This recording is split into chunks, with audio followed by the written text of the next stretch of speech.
A ship sailing perfectly, full cargo, plenty of food and water, but not a single soul on board. This is the true story of the Mary Celeste, a mystery that has baffled historians and sailors for over 150 years. What you're about to hear will challenge everything you think you know about ghost ships. The story begins on December 4th, 1872. The British brigantine Dei Grazia was sailing through the choppy waters of the Atlantic, halfway between the Azores and Portugal. Captain David Morehouse was on the bridge when his lookout spotted something strange. A ship, about 6 miles away, was drifting erratically. Its sails were tattered, and it seemed to be moving without purpose. As they got closer, a feeling of unease settled over the crew. The ship was the Mary Celeste. Captain Morehouse knew this ship. He'd even had dinner with its captain, Benjamin Briggs, in New York just before they both set sail. The Dei Grazia crew hailed the Mary Celeste, shouting, firing a cannon, but there was only silence. A chilling, unnatural silence. The ship looked seaworthy, but it was moving like a ghost on the waves. Morehouse made a decision. He sent his chief mate, Oliver DeVoe, and 2 other sailors to board the mysterious vessel. What they found would become one of the greatest maritime mysteries of all time. As DeVoe and his men climbed aboard, the eerie silence was the first thing that struck them. The ship was deserted, utterly empty. They called out, their voices swallowed by the creaking of the ship's timbers. No response. The deck was wet, with about 3.5 feet of water sloshing in the hold, but the ship was far from sinking. The single lifeboat was missing. This was the first major clue. Had the crew abandoned ship in a hurry? But why? The ship itself was in good condition. They moved below deck. The crew's quarters were empty, but their belongings were still there. See chests, clothing, even tobacco pipes. Everything was neatly stowed away, as if the sailors had just stepped out for a moment. In the captain's cabin, they found something even more baffling. Captain Briggs' logbook was on his desk. The last entry was dated November 25th, 10 days earlier. It recorded the ship's position near the Azores island of Santa Maria. There was nothing in the log to suggest any trouble. No mention of a storm, a mutiny, or any kind of distress. The ship's galley, the kitchen, held more strange clues. There was a 6-month supply of food and water on board, untouched. The ship's cargo, 1,701 barrels of raw alcohol, was also intact. This was a valuable cargo. If pirates had attacked, they would have surely taken it. But it was all there.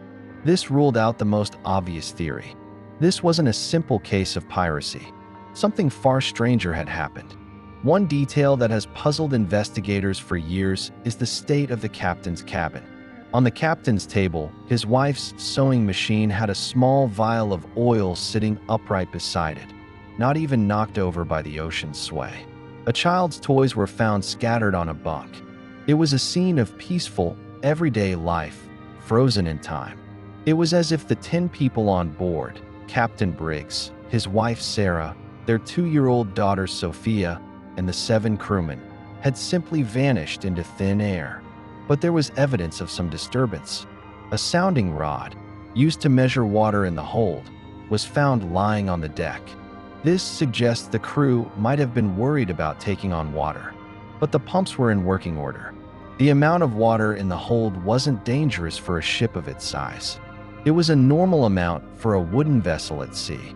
So why would they abandon a perfectly sound ship? And here's where it gets even stranger.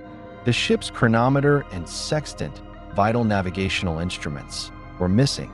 So was the ship's register. This suggests an orderly evacuation. Captain Briggs would have taken these to navigate the lifeboat. But again, why evacuate? The weather reports for that period showed no major storms. The ship was seaworthy.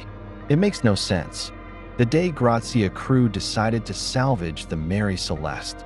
They split their crew, with 3 men sailing the ghost ship and the rest on the Dei Grazia. They navigated the vessel for 800 miles to Gibraltar.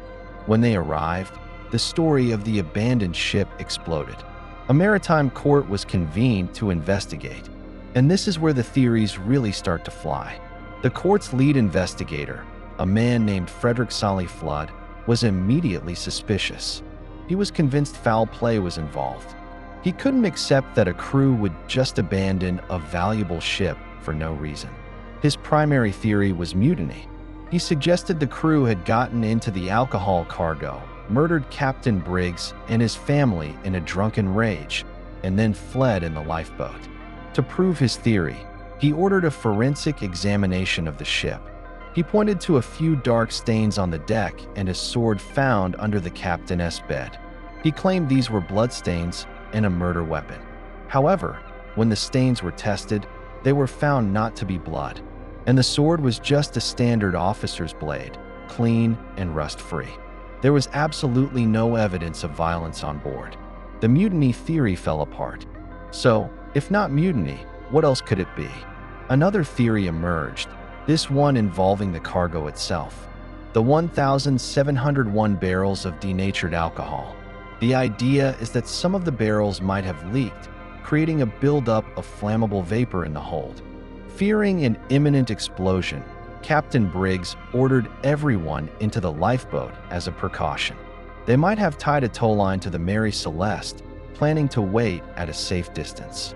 But then a sudden gust of wind or a snapped rope could have sent the ship sailing away from them, leaving them stranded in the middle of the ocean.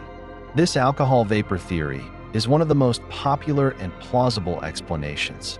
It would explain the hasty but orderly evacuation. 9 of the 1,701 barrels were found empty. They were made of red oak, which is more porous than the white oak used for the other barrels. This could explain a slow leak. An explosive release of pressure from the hold could have sounded like an explosion, causing the crew to panic without actually damaging the ship. It fits many of the facts. The missing lifeboat, the missing navigation tools, the lack of violence. But there are holes in this theory too. The main hatch cover was secured when the ship was found. If there had been a pressure explosion big enough to scare the crew off the ship, it surely would have blown the hatch cover off. And the crew in the galley reported no smell of alcohol fumes when they boarded. So, the explosion theory remains just that, a theory. Over the years, the mystery has attracted all sorts of wild speculation. Giant sea monsters, alien abductions. Some have even suggested they stumbled upon the lost city of Atlantis and were captured. One of the most famous fictional accounts, written by a young Arthur Conan Doyle, the creator of Sherlock Holmes, added fuel to the fire with a dramatic story of mutiny and murder. This story, though completely fabricated, captured the public imagination and forever cemented the Mary Celeste as the ultimate ghost ship. Let's step back and look at the facts we know for sure. A sound ship, a valuable cargo, plenty of supplies, a crew of 10, including a seasoned captain and his family, all vanished without a trace. The only thing missing was a lifeboat and some navigational equipment. No signs of struggle, no storm damage, no clear reason for abandoning ship. Every logical explanation seems to have a counterargument. A more recent theory suggests a phenomenon known as a seismic sea wave, or a microtsunami. A small, localized earthquake on the sea floor could have created a sudden, violent lurch of the ship, dislodging items and throwing water onto the deck. It might have also damaged the ship's chronometer. Fearing the ship was about to sink, Briggs ordered an evacuation. This could explain the water in the hold and the general state of disarray without requiring a massive storm. It's an interesting idea, but there's no geological evidence of such an event in that area at that time. Another possibility involves something far more mundane, a waterspout. A group of waterspouts could have drenched the ship, leading to the water in the hold. The malfunctioning pump and the inaccurate-sounding rod might have led Captain Briggs to believe the ship was taking on water much faster than it actually was. Panicking, he orders everyone into the lifeboat, and the story ends the same way. A snapped rope, a sudden gust of wind, and the Mary Celeste sails away from its crew, leaving them to their fate in the vast Atlantic. What truly happened to the captain, his family, and his crew remains a secret the ocean has kept for over a century and a half. The Mary Celeste itself continued to sail under new owners, but it was said to be an unlucky ship. It eventually ran aground in Haiti in 1885 in what was later revealed to be an intentional act of insurance fraud. It seems the ship's final chapter was as dramatic as its most famous voyage. The story of the Mary Celeste is more than just a ghost story. It's a puzzle with missing pieces. It reminds us of the power and mystery of the sea and how, even in our modern world, some questions may never be answered. The ship sailed on, but the souls aboard were lost to time, leaving behind a perfect, chilling tableau of a voyage cut short. A ghost ship, sailing with a secret it will never tell. What do you think happened? Was it a freak natural event, a panicked evacuation, or something else entirely? Let me know your theory in the comments below. And if you love mysteries like this, make sure to hit that subscribe button and turn on notifications so you don't miss our next deep dive. Thanks for watching.